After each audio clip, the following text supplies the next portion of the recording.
Hey everyone, welcome to Mount Schmoe Down. I'm your guide today, Ben. Ryan is actually at the tapings today, and Lucky bastard. I, and, yeah, he is lucky. And Sean will be joining us shortly, but I'm not alone. I have Soda here, my man from everything else I do on the channel. How are you doing today, Soda? I'm more awake than I was on our other show this morning. Yeah, But I'm doing good. Always excited to talk about the Quirky Mercs because, as I said earlier on our other show, they are hands down the most fun team in the league. they all were, as Matt said, we are covering the movies today as a continuing faction deep dives. The books are, I wouldn't say they are the most heroic team of the Schmoedown. Would you agree with that? Um, I would say they're the most heroic, but they're ones that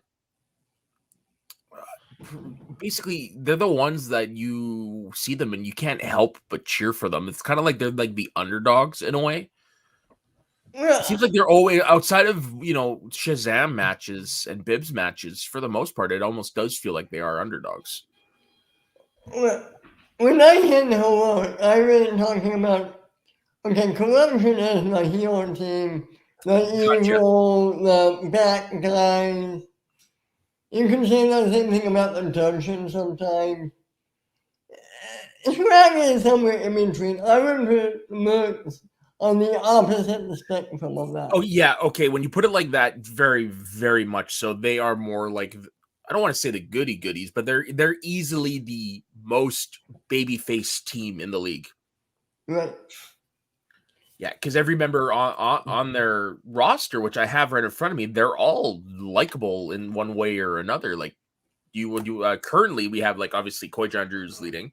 We have William Bibiani and Brendan Meyer Shazam. I mean Kevin Smith, like that guy just always lights up a room. Andrew DiMolanta, who's this year has his kind of come back to the light side. Eric Whiteley, Jesse Swift, Scary Perry and Emeroff, like that's another light up the room person. Beth May, same thing. Josh Horowitz seems like a good dude. Greg Alba, John Humphreys, the real rejects. Same idea. Always lighting up a room, always making you laugh, pee in your pants, or in Greg's case, he peed his pants. And you got Sabrina Ramirez, who can play the vixen, but same thing with her. Like you can't help but want to cheer for her. Yeah. I don't think there's anyone on the Mercs as of right now that you could honestly boo in anything. Correct. Yeah, no, correct. Like the closest would have been Sabrina at the beginning of the year when she was doing her videos with Hannah and stuff like that. That's probably the closest they've gotten. Right. So, Adam, when you say Mims is like that, well, would you call him like the captain of the Mercs, you think? Oh, easily. He's been there the longest out of everybody on that. Well, maybe other than Alba and Humphreys. He's won the most titles. He's probably got the most respect out of everybody in the lead in the team outside of Kevin Smith. Yeah, easily I would see him being the captain. You think about him coming into the league all that long ago, joining Warcraft faction, the Horsemen, as a heel. Yeah, which was a role that was not well suited for Bibbs. He has. There's nothing about him you want to boo. No. And you can tell he has fun. He has one of the most enjoyable. Him and his entrances. Do you have a favorite entrance with him and the kid? With him and the kid? Okay, with him and the kid. Oof. I can't think of one with him and the kid off the top of my head, but I can easily think of my favorite Bibbs entrance, and that's the one where it was like every part of the entrance was like an alternate timeline. I think I can make a part of that. Was it? Okay. Yeah. Okay. Because they both turned into one of them, they both turned into like Rachel Cushing. Right. Yeah, okay, I would throw that up there. And also when it comes to Bibbs proper, I also like the one where he popped out of Riley's chest, like the chest burster. I think one of my favorites might be his first match when he came reeling in as Hannibal. Hannibal Lecter, yeah. Yeah. Which was a great way to start off his career, but when you look back at it, that character didn't quite work as a whole for him. No, but yeah. That's where Growl came from, I believe, right? Yeah, Growl, I believe, was there from the beginning, yeah. It is.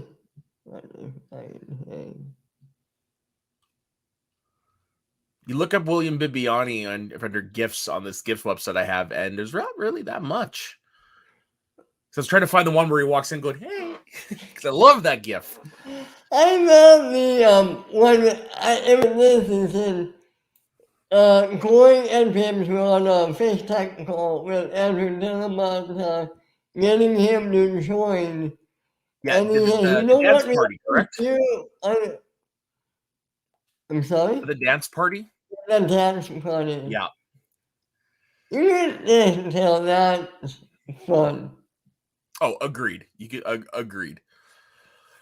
All right, so you want to start into the Quirky Mercs? Like, they did start last season, so you just want to start from the beginning? Sure. Well, okay, so I have the rosters here because luckily, thank you, God bless you, Leo Logan. You have all that information on the wiki. So the very first incarnation of the Quirky Mercs was an interesting group. You had obviously Coy leading. You had Shazam, the kid, and Bibbs. You had Mara Kanopik, who ended up not playing an entire game for them last year. Tim the Tank Franco. Remember him? Yep. Haley Fouch, Greg Alba, Joseph Scrimshaw, John Humphrey, Perry Nemroff, and Kevin Smith. Now, if you look at that, there's not that much changeover between last year and this year in terms of the rosters. No, there's not much, and I forget last year when Jesse Swift Snowers competitor. He's on this year. He's on this year, and Jesse Swift is primarily Inner Geekdom. Okay, so I'm okay. And then they have a Snowers competitor last year, yeah, Scrimshaw. Right, Scrimshaw. I forgot him. Okay. But I don't remember him playing. I'm going to say no. The only reason I'm saying no is because as is well publicized right now, he is currently filming Clerks 3. And then, of course, you've got all the post-production to do on that.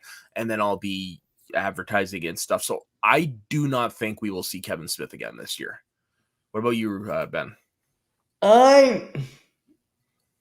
The only way is spectacular and a surprise fun match in some way.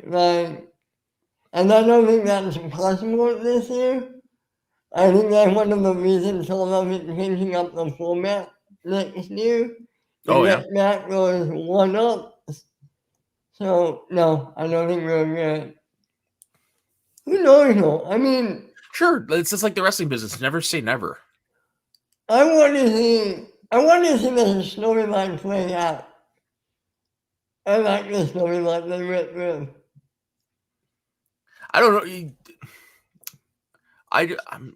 I'm wondering if they're going to continue with that, because it was obviously done as a way out to write him out of the storylines. Right. I don't know. I'd have to see if they pick that storyline up. What do you mean? Wasn't Corey always a manager Kevin Smith was going to go to last season? Sorry, could you say that again? Wasn't Corey the only manager Kevin Smith was going to go to last season? I don't know about the only, but I'm sure that's the one to Kevin Smith that made most sense because they already had a pre-existing relationship prior to that because he was on comic book shopping and all that jazz. Right. So yeah, I'd say it was like over 70% that was the only one he was going to go with. Yeah, you'll go back to Corey. Of course. Of course. I honestly, at this point, do not see him with anyone else because Coy's personality matches Kevin Smith's to a T. That would mean some. Oh, and another thing, I think Olaf said this, I can't remember where. The next time we do see Kevin Smith, it will be at a live event. Of course, you have He's you have not, he's you have a not celebrity of really, that stature. You have to bring him in for a live event. That's gonna sell out. That's gonna sell the house out. he's not, I don't think Olaf will ever put him on national again. Him and Jericho. I mean, Yeah, the next time we if see we ever him, see Jericho again, because man, that guy's schedule picked up big time. do you, do you think he's done? Really? Well, yeah, now that COVID's opening up, he's back to regularly touring with AEW, the wrestling company he's at. In this next month, I believe Fozzy is starting to go on tour. He won't have time. He's already on. He participates on AEW Dynamite. He commentates on AEW Rampage. Plus, he's a rock star.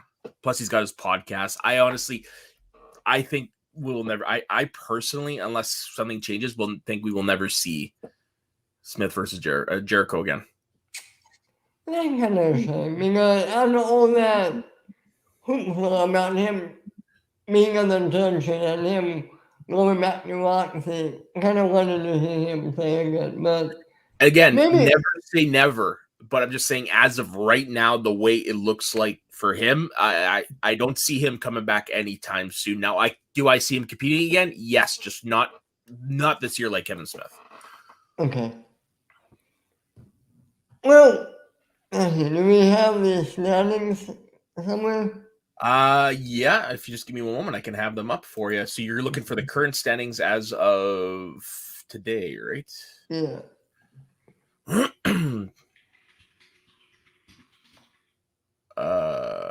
Factions 2021 standings. All right, I've got him up, Ben. Very cool. Okay.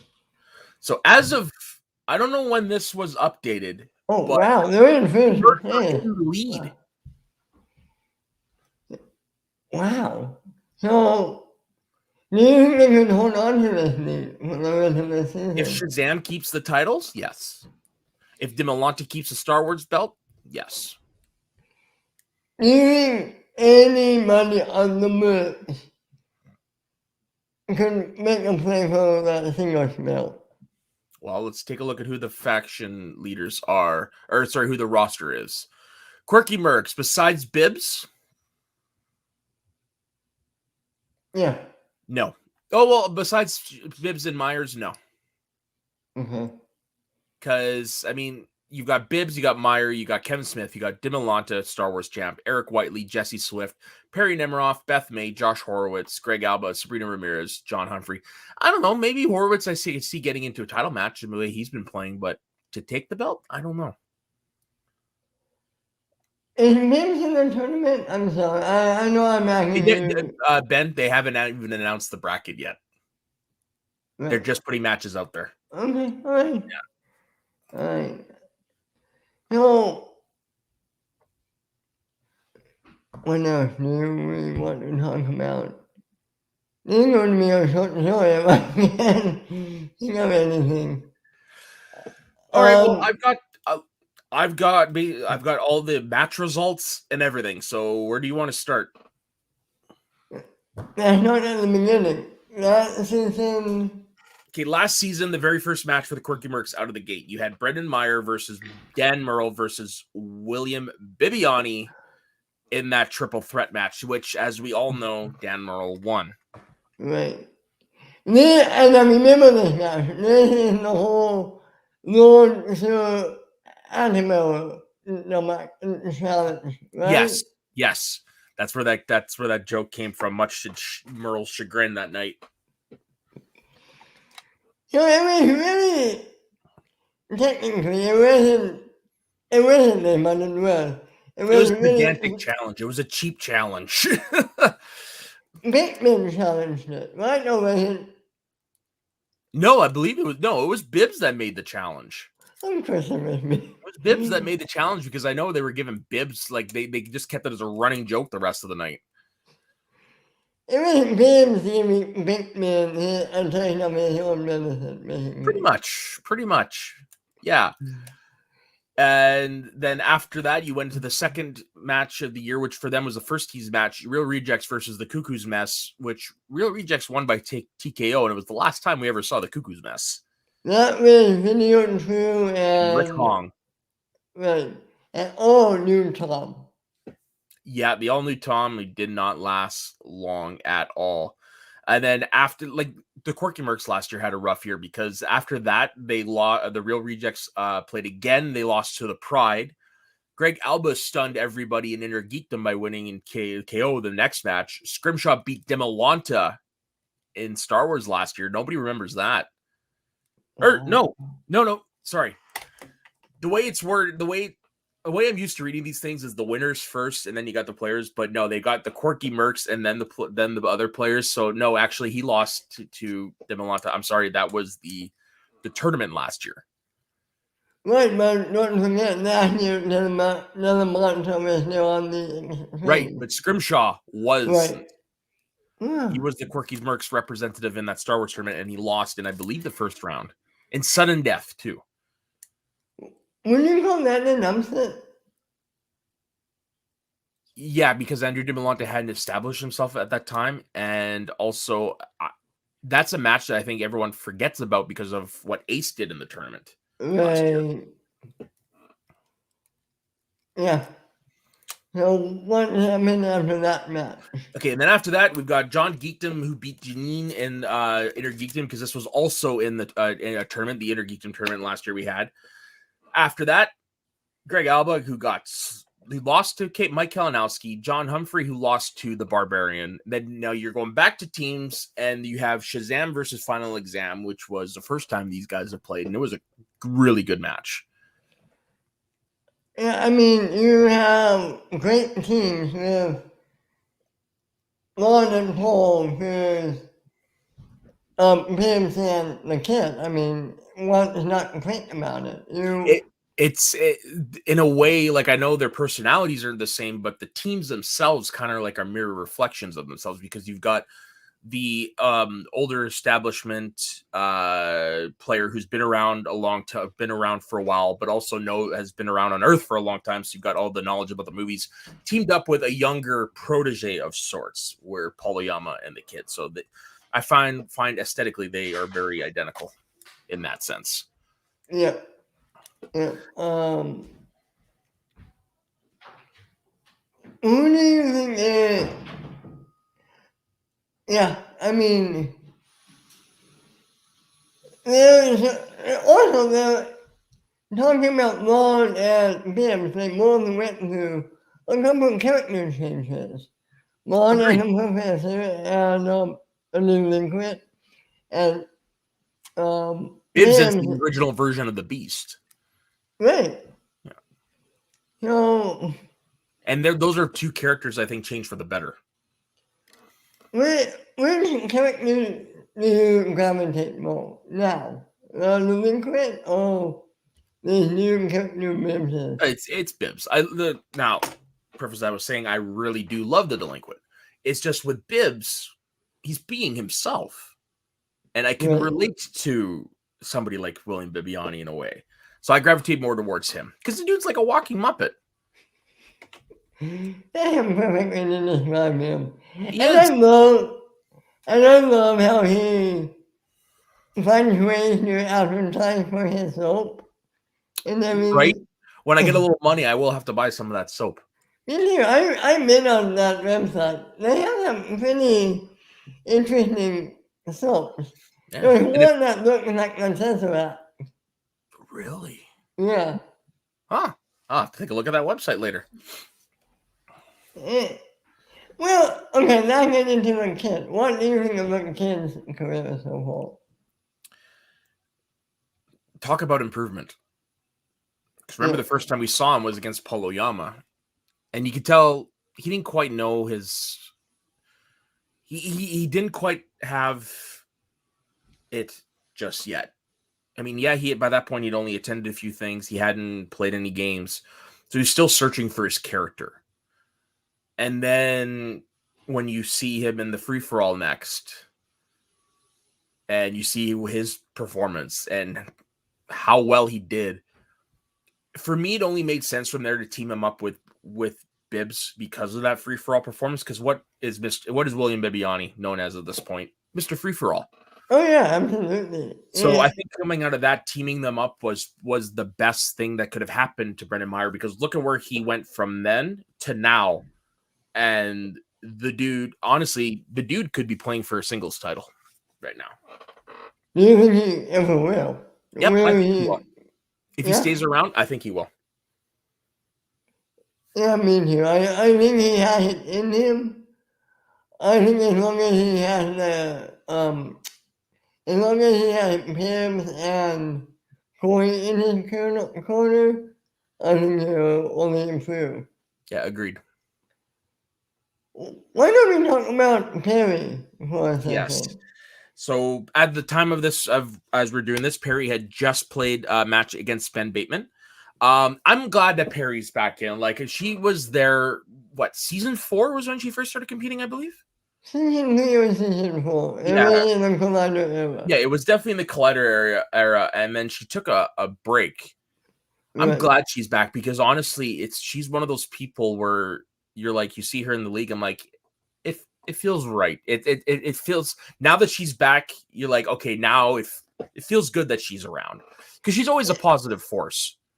She's like him. She knew coming on this mean, and you can't help but smile and having fun watching her.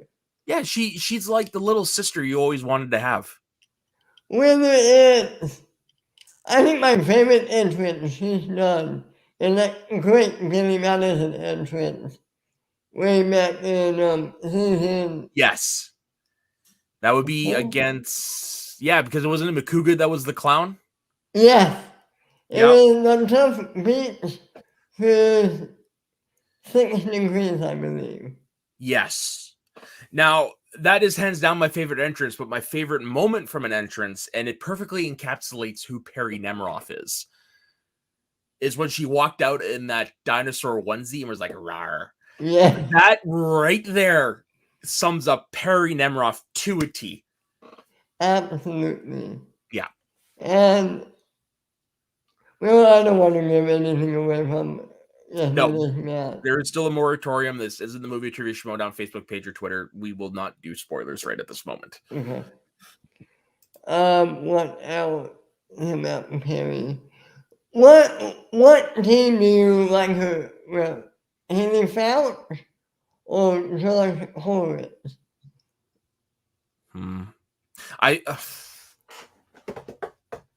That's a tough one, because her and Haley, like, that was a fit. That was a good fit, but she's going to have way more success with Josh Horowitz.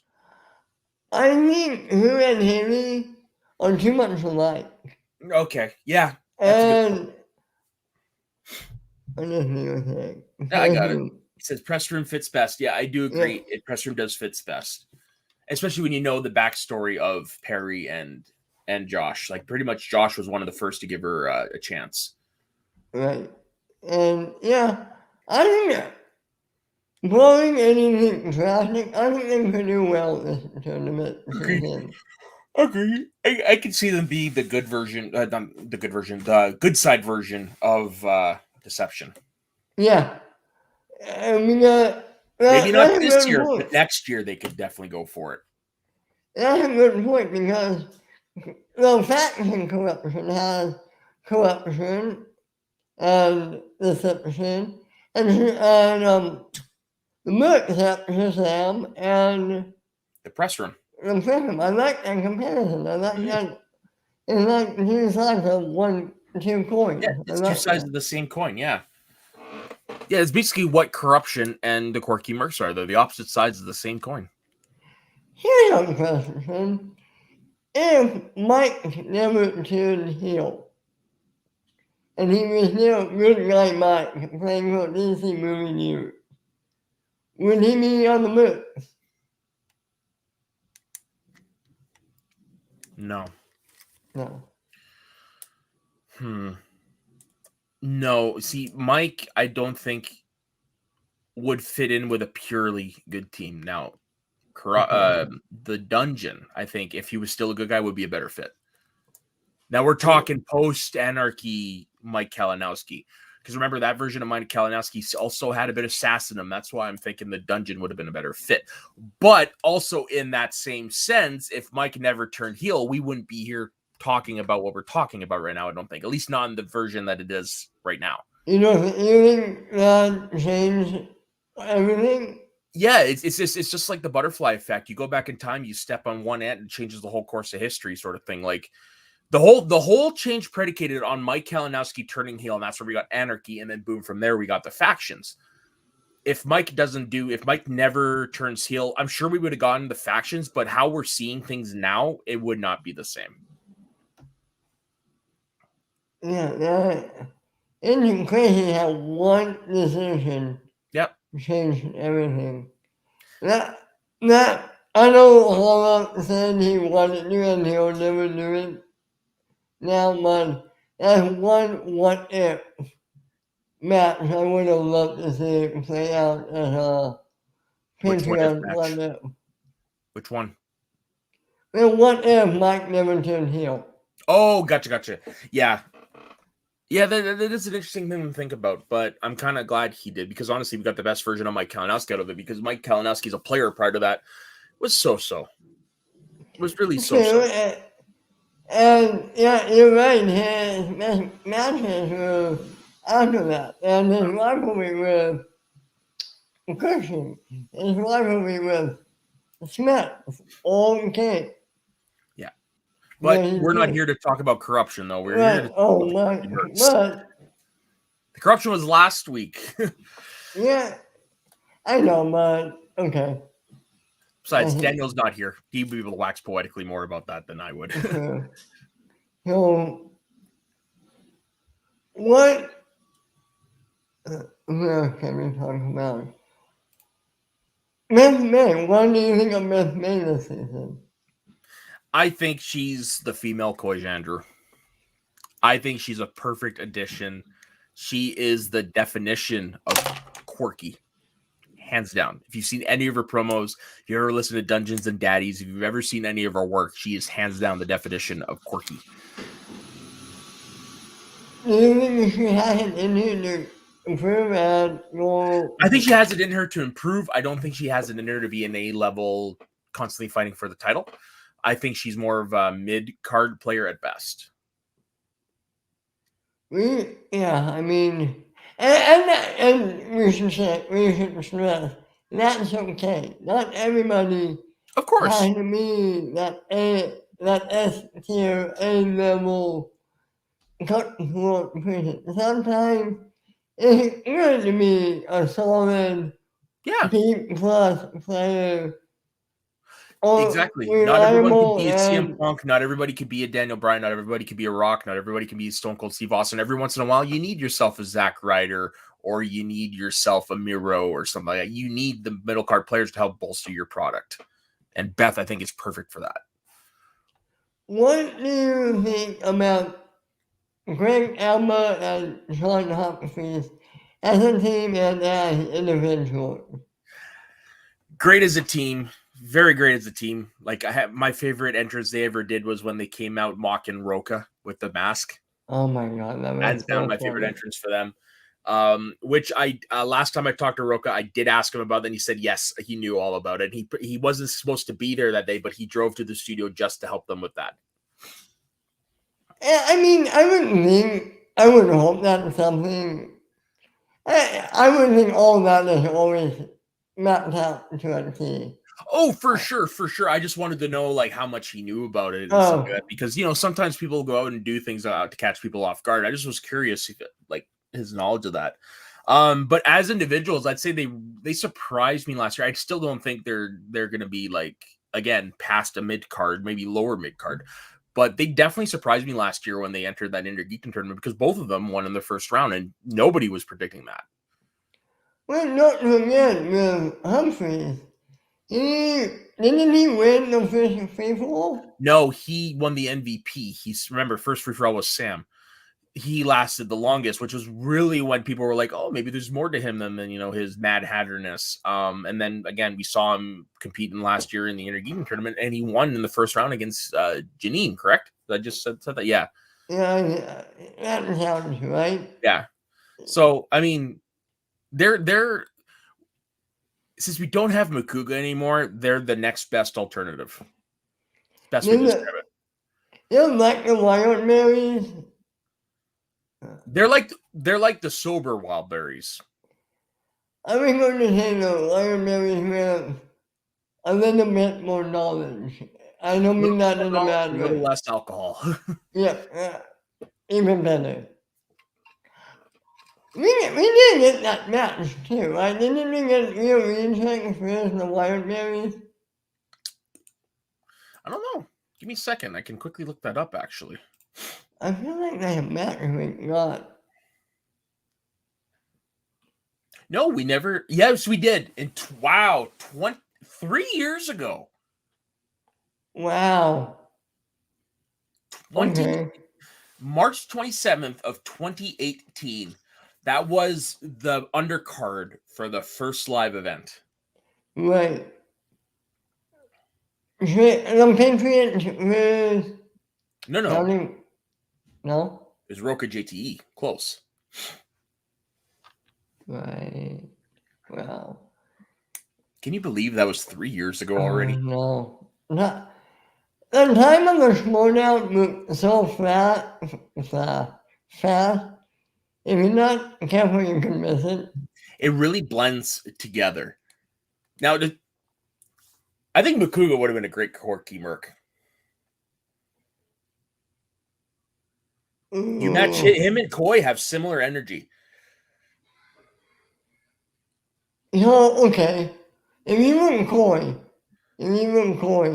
would you draft Makuga and Elliot as a team? If Shannon doesn't decide to split them up again, yeah, I mean, anything is possible, but I don't see why not. They were, a decent team. I think you would draft them more for the fun factor. Because honestly, Koi, thinking back in time, another what if, Koi and the Wildberries would be able to play off each other easily. More so than I think him and Kevin Smith do. I love that they were hitting the Wildberries or whatever. I love the Wildberries founding fathers match. That match. That's the one where Makuga took out the belt, correct? Yeah, that's the one where... I still haven't seen that match.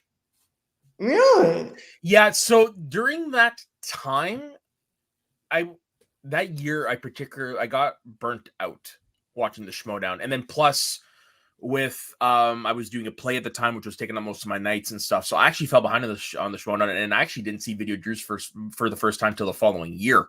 That's how out of it I was at that time. Yeah, I never saw that match. I missed it somehow. Like, obviously I've seen the moment, but I never saw the match. Yeah, it was a fun match. You have two opposite teams playing against each other. And yeah, it was fun. But we're not here to talk about the Wildberries or the founding fathers. Wildberries! You got to do it. Speaking of which, I just want to throw that out there. If you guys don't know, Josh Makuga has a YouTube channel called The Good People Association. Every week he has the Josh Pretty Game. This week's contestants were none other than the Schmoes know themselves, Christian Harloff and Mark Ellis. Definitely checked it out. It felt like old times. It was great. It was a great game. You did get a shout out to their sponsor, Wildberries. Yeah. So there you go. What it is. This is for you, Dave and Lou. Squash berries. That's an old callback to early days of Schmoedown 9 Canada, if any of you guys remember that. Dave's a big fan of the wild berries, and Lou was always trying to bug him, so he kept saying the squash berries. And that's where we got the whole thing of Lou getting kicked out of the room, and yeah. Wow. Yeah. So much happened before my time here. Yeah, and it was only last year. Okay, let's talk about Andrew Gentleman. Yes. What So do you think of it? last year, Andrew DiMolante was on the Finstock Exchange. Didn't, in hindsight, it didn't work. Sure, he went all the way to the finals of the tournament, but just didn't fit because he was playing the heel character and stuff. But then Koi drafts him, and they tweak it a little bit. And now he's more relaxed. He's more having fun. And what happens? Andrew DiMolante wins the Star Wars Championship, and arguably one of the top 5 best matches in Schmoedown history. If he hadn't gone to Quirky Mercs, I don't think we would ever have gone that match. Here's a question. If he went on the Mercs last year, would he have won the title last year? I mean, he could have, but then he would be missing that fire and determination that he went into that Star Wars match with. Right. I mean, yeah, it's possible he could have won, based on the way we saw him play. But I think he needed that upset loss to put that chip back on his shoulder. Correct me if I'm wrong. That match lasted a long time too, right? That one where he lost. The which one, sorry? That match where he lost for the title. Wait, you're talking the tournament final against Ace? No. No, I forget. Was he in last year's Spectacular? No, he wasn't. No, because last year was Ace versus Damon, right? Because Ace had okay. Right? Yeah, sorry. My brain fart. Sorry, okay. you're right. As proved by our show earlier today, we're all susceptible of them. So, yeah. Do you think he has it in the retain the belt against this more times this year? He does, but he's coming up against a major force against Thomas Harper, who, as we've seen this year, has been for the most part, been obliterating his opponents. Yeah, but like you said, Andrew still has that fire, right? I mean, he would, but now he's won the title. It's like, is the fire still there? Like, yes, we saw him defend against Alex Damon, and we saw him eke out a victory against DiMolante. I think Harper's going to be his toughest test this year. You mean Kelly? Yes. That's what I meant. No, I think Harper is going to be his hardest test, his hardest defense. Okay. What do you think he can do it? I know you said there can be Yes, I do think he can do it. I just think it's going to take everything he's got. It's going to take every last ounce of knowledge to do it. Could he? Yes, but the never tell me the odds, but the odds are against him to successfully retain. Yeah, well, we'll see. What did he have to do to become the coach of Snowboard? Easy. Never. He has to go on to be honest, no one will ever take that title from Damon. After the run he had, no. You would have to have somehow be able to exceed that run that Damon had, which was what, 3 years? Yeah, wow. Yeah, I don't think there's anyone anytime soon that'll eclipse that. Yeah, that I can't believe Damon had it for 3 years. Yeah, for 3 years. Who did he win it off of? Do we remember? No, remember, because I'm surprised you don't remember this, because you keep saying it's a dream match of yours. Whitwer won the title, but because he got the small Supergirl job, he had to relinquish it. So Alex Damon was originally just going to be given the title, and he said, I don't want to win it that way. So he ended up playing a match. I can't remember who it was he played against off the top of my head. I just know it was a very last minute opponent, and that's how he won the title. Bruce Green. Oh. Yeah, because originally it was supposed to be Whitwer Damon, but we never got that.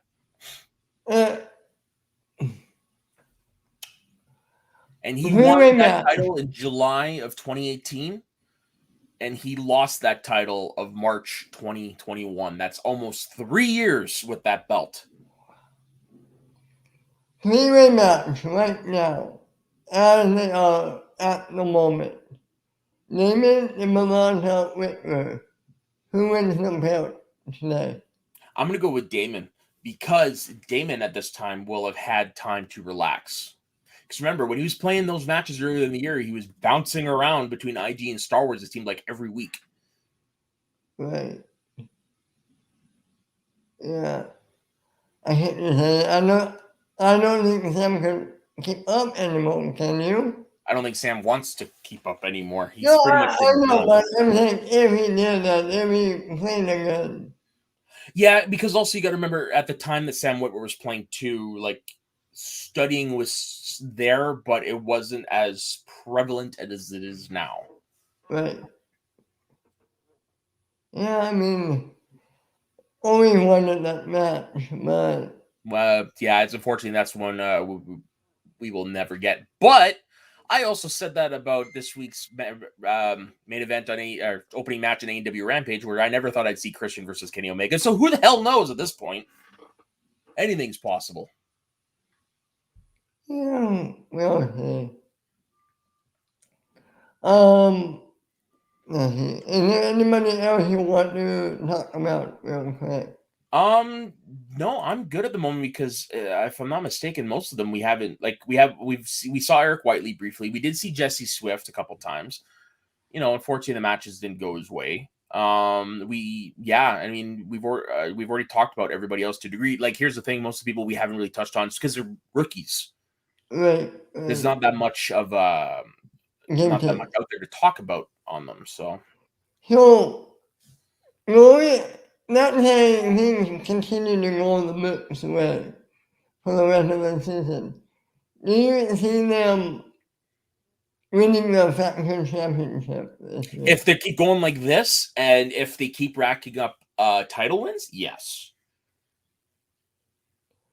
Yeah, I mean, it's kind of hard to argue it again. Because currently they have 2 of the 4 titles.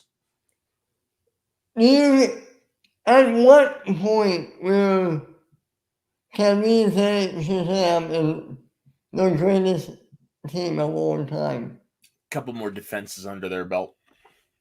Because really at this point, the amount of times you defend a title goes a long way to your legacy. Because look at how many champions we've had where the titles, they didn't get a chance to defend it once. I'd say give them another 2-3 title defenses, and they're definitely going to be in the conversation for sure. Okay. 2 what if matches. I want to know who would win. Shazam versus Patriots. Okay.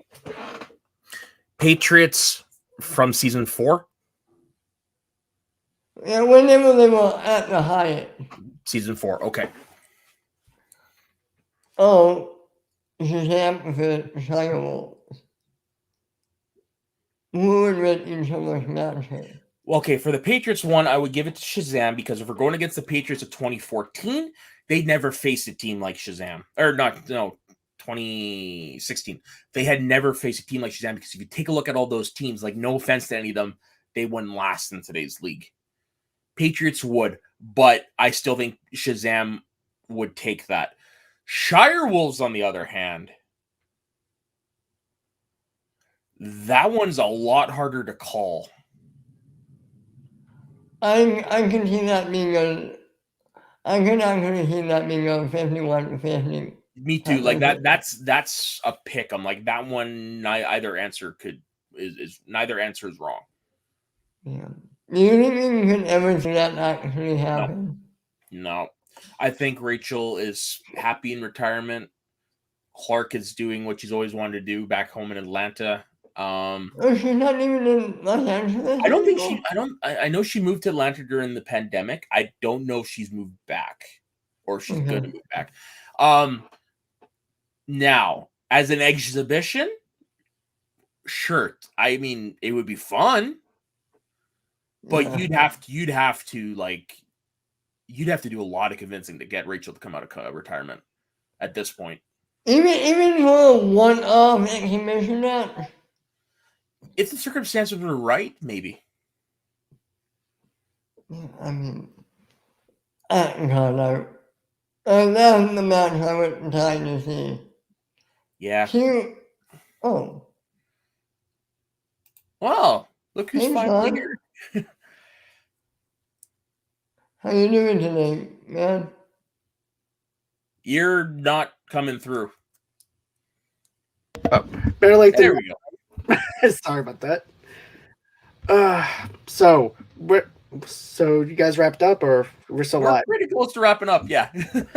I'm sorry that I'm late. I do apologize for that. I had some stuff that came up unexpectedly at like the last minute, but I just want to go ahead and get some of my moments Yes, in there of for the course. Quirky Mercs and stuff like that. Here's the thing: when it comes down to the Quirky Mercs, everybody wants to call them the underdogs. Everybody wants to go on ahead and rule them out. Koi is a perfect transition for this faction, to be honest with you. Mhm. Look what he has done whenever it comes down to the Quirky Mercs. He's got Perry Nemernoff over there. Also, too, she's also, even though she lost during this time and everything, but she managed to get Ben Bateman into a sudden death match. No spoilers. We actually didn't just don't say who won that match. Okay. Well, she got him into whatever. Right. Just to a sudden death match. Yeah. But still, it was just fantastic to see her on that kind of level, especially when she kept on trying over and over again to come up from where she was before in the Schmoedown. Because remember, she was also part of the other factions that they were trying to start up and everything. And every single time when she would try and do anything, it would actually they had to break her up and things like that. Now she's moved over to the Quirky Mercs and everything. It seems to be a better transition for her. It seems like now she has got Bibiani on her side. She's got other people to actually help her out. Yeah. And let me just say this: Bibiani and the kid are probably the best thing about that faction. The chemistry between the two of them works out really well and perfectly well balanced. And also, too, I love the sudden death match on that one, though, too, between what Bibiani did with KO, Kalinowski, and stuff like that whenever they faced off against him. I thought that he did a really good job of holding their own and everything when it came down to that match and everything. And you can definitely tell that they actually have that chemistry and that whole entire umph with them and everything. So, I think that Quirky Mercs is actually going to be top contender pretty soon. I mean, if you think about it, they are the underdogs. They are in the lead in the standings. Yep. Right. Which is unbelievable. Everybody wanted to rule them out. Everybody wanted because wasn't it this year they started -1? Yeah, they started at -1. Like, wow. How did that happen? Good on them. They got KO'd the first match. That's how it happened. Right. Okay, here's a question for you guys. Does Pibbs and the kid have the same chemistry as Clark and Rachel in Firewolves? Like chemistry, how? Do you mean like gameplay? Gameplay, like you think they fit each other the same way? Yes, but the difference is with the Shirewolves, it was there from day one. Right. Whereas with Shazam, it took them a little while to find who they were and all that stuff, but the Shirewolves were there from day one. Right. They knew exactly who they are, what they were going to stand for, what they were going after. With Shazam, it took a little bit to find out their quirks and figure out how they want to do the gameplay strategy, how to actually go off of one another. You can definitely tell whenever they were first starting out that it was hit and miss in some areas with the chemistry. But now they actually have the balance to where they need to be at and everything. There's no denying that the kid and also, too, Bibiani is the best pair when it comes down to the Quirky Mercs. Yeah. And everything. And, between Koi and also Bibiani, you have a seasoned player like Bibiani inside this faction that can actually coach Perry the way she needs to be coached. And also, too, to be able to coach other people in the Quirky Mercs, though, too, to help them out. And then you have Koi, who's there for the motivational stuff, who's there to pump them up and try to, even when they're feeling down, don't worry about that round one question. Don't worry about that. Don't feed into that energy of round one. That's in the past. Let's focus in on this right now in front of us. You missed that question in round one. Guess what? There's round two. There's going to be other rounds and everything that you can make up for it. So let's go on ahead, keep doing what we have to do. And that's what I feel like you need in a faction. You need someone to just say, you know what? Don't eat yourself up about it. You can get in your own head and, don't let one question bother you. Now, if you miss like 2 or 3, then you have something to worry about. Yeah. But if it's just one question, don't leave that up, because then it follows you to the next round to where you are inside your own head, hoping that you don't miss any other questions. I feel like Coy brings out the best in his teammates and everything too. And I love Coy's personality. I like what he brings to the Quirky Mercs. And also too, I like Bibiani. I like his playing style. I like how he can actually go in, and whenever the kid and him are actually bouncing off each other, if they don't know the question or whatever, they're like, well, let's go in with this one. Maybe we might get it right. Maybe we might get it wrong. Let's just see what happens. But then there's also the other thing that winds up happening too, where the kid winds up answering one of the other questions during the whole entire thing when we had, let's see here, where with the stars, for example, at the very end of that, whenever they got their belts, Coy helped them get their belts to where they need to be at. And also too, whenever you look at that match and everything, the kid came in, he winded up telling Bibiani, no, it's this answer instead at the very end.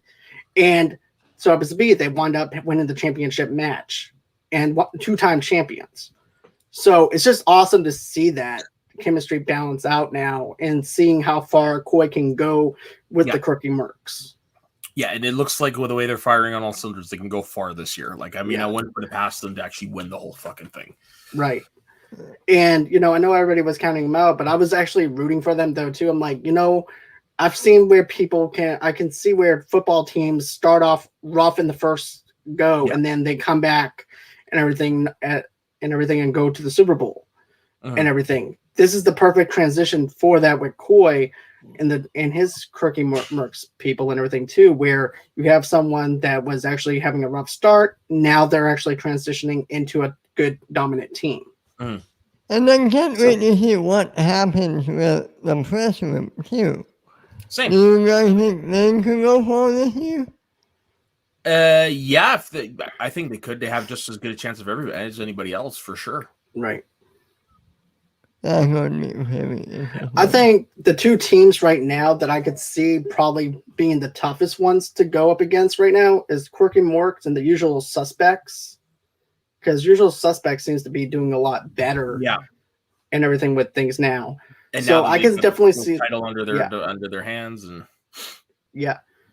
so I think those are going to be the teams to beat. Is the faction to beat is going to be those 2.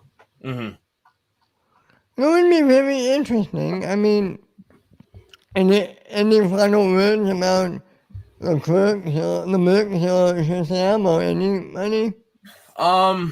No, I pretty much already got all my stuff out earlier. Like, they're easily, like, I know I called them the underdog earlier, but that's just because you cannot root against them. It's just hard not to. They always make you a good, fun show. Sean, do you have any final words? Just one last thing and everything. I know that Soda mentioned that they are the underdogs and everything, and I do agree with that and everything. They're kind of like Rudy and everything. Yeah. Everybody's rooting for Rudy and everything, hoping that he gets accepted into Notre Dame, hoping that he makes a comeback, hoping that something would happen to him. And this is the perfect example of an underdog coming up rises from the ashes like a phoenix and taking it by storm now, in a sense. I think that Coy is a great manager when it comes down to this faction. He knows what he's doing when he's building a team. He knows that Bibiani is going to go on ahead and coach the way he needs to coach some of the other players and everything. And he's also a seasoned player that also helps. And then Perry Nemiroff, I'm rooting for her 110%. After what she did with the Bateman match and everything and sudden death and everything, that was just an unbelievable match. I give full credit for her and her performance there. She had a rough go at like I said, in the start of Schmoedown, but now it seems like she's getting a lot more comfortable in the pocket compared to where she was before. But, we're just going to have to wait and see what else happens with the Quirky Mercs. But I'm rooting for them. I'm happy for Coy. I'm happy for that faction and everything. I can't wait to see what else is going to happen later on. Yeah, I echo everything you guys say, and Go Mercs. Well, that was a fun episode. Sean, why don't you tell everyone where they can find you? All right, guys. I know that I've only been on here for like 10 minutes or so, and I only got a brief end in there and everything, so I apologize for my tardiness. But anyways, if you guys want to, go on ahead and follow me at Movie Lovers TV Lovers Unite on Facebook, underneath the same name on Instagram and on Pinterest as well. Then, of course, if you want to get an audio-only podcast episode of our show, just go ahead and get that wherever you guys get your podcasts from. Of course, go on ahead, go to Good Pods if you're someone that likes listening to the podcast, or if you're a podcaster yourself, go on ahead and rate us on Good Pods and everything, and go ahead and download that app. That would actually help us out big time. And then also too, go on ahead and follow me on Twitter at Movie Lovers Unit. And of course, if you're a sponsor or would like to get in touch with us, just go on ahead and email me at movieloversunite@gmail.com. And that's everywhere you can go on ahead and find me at. And I can't wait to join you guys again. Matt, how about you? Where can everyone find you? You can find me on every goddamn show on this channel. You can also... Hey, I'm right there with you, man. I'm right there with you. I know. I'm just making that my recurrent bit now. So yeah, you can find me all on there. You can find me on my personal Instagram at soda_the_saxman. You can also find me tonight producing Let's Talk About Star Wars. I will also probably be on camera for that. It's our third Star Wars Alien or Not game, and tonight's contestants, Taco, who is one of the hosts of Let's Talk About Star Wars, versus Paige Fabretti of The Usual Suspects, versus Marie Wilson, also of The Usual Suspects, versus Ben. Ben will be competing in a game against two Schmoedown players and Taco. Definitely turn into that 6 o'clock p.m. Pacific, 9 o'clock Eastern. It's going to be fun. It's always fun. It's easily becoming our favorite thing to do on the show. Well, I'm going to, it is going to be fun to meet everybody, but, yeah. And Ben, what about you, man? Where can everybody find you? Find me at my Twitter, at Ben_Rainer. Every Thursday on Shooting the Breeze, every Friday on Recapping the Past, every Saturday on Get Ready, also on Saturday, Mount Schmoe Down, this show. Yeah, that's not the show you're currently on right now. Right. This show in less than 24 hours. I think I'm doing okay right now. Yeah. Until next week, well, I don't even know who we're covering next week. It will be a surprise. Another faction, folks. Another faction. But until then, I am Ben. Have a good week and see you next week. Stay funny.